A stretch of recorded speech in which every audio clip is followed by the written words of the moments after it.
speaking of implementing graphics into a question, you really have to be careful. Now, it does not matter what kind of question type we choose. Let's go ahead and do an essay, because I really haven't gone into that at all. Almost every single question gives us access to the Blackboard text editor.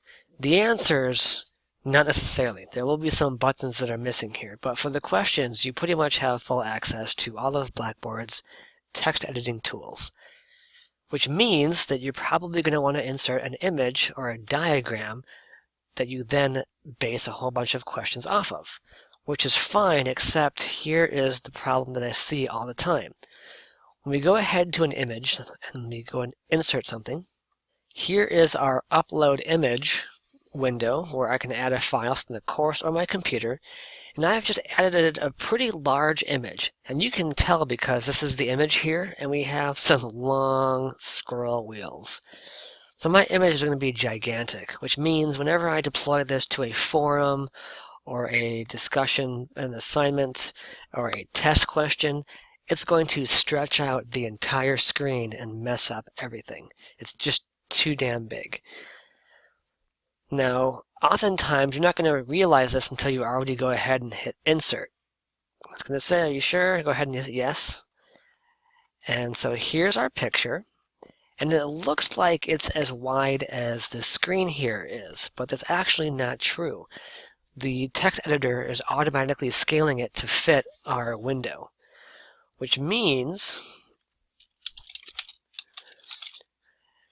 I don't really care about an answer, so I was going to type in some crap.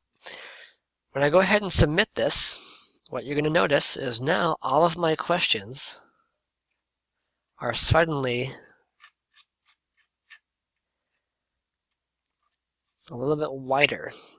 And you don't really notice it until you come down here. And so here's our image, and part of it is being cropped.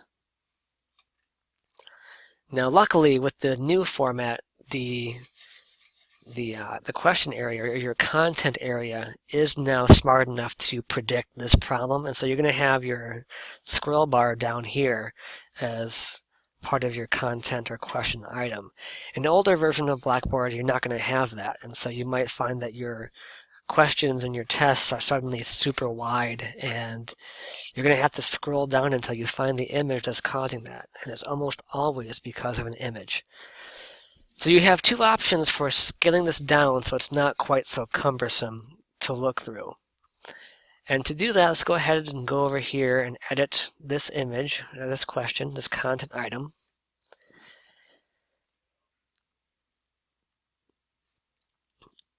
And if we click on this little guy here, if we right-click the image, we can go to image right here and reopen this Insert Edit Image window. And under the General tab, this is where we've did our first upload in our preview. What we're going to go to is the Appearance tab. And so we're going to set, okay, the dimensions, these are the original dimensions of our image. And with the Constraint Proportions checkbox set, we can choose to scale it down to any number of pixels. So let's say we're going to decrease this to 400. And then when I click here, it'll change automatically. And hit Update, hit OK, and now our image is much more manageable to look at, because really it didn't have to be that big to understand what the image was trying to describe. So I'll go ahead and hit Submit once more to make the update, Apply, and now there's our image, much smaller, much more easier to access. You still have to be careful though, because even though you're making the image smaller dimensionally, the file size also hasn't changed. And so if you've got a really big image that's maybe 2 or 3 megabytes, people are going to be wondering why this tiny image is taking forever to upload.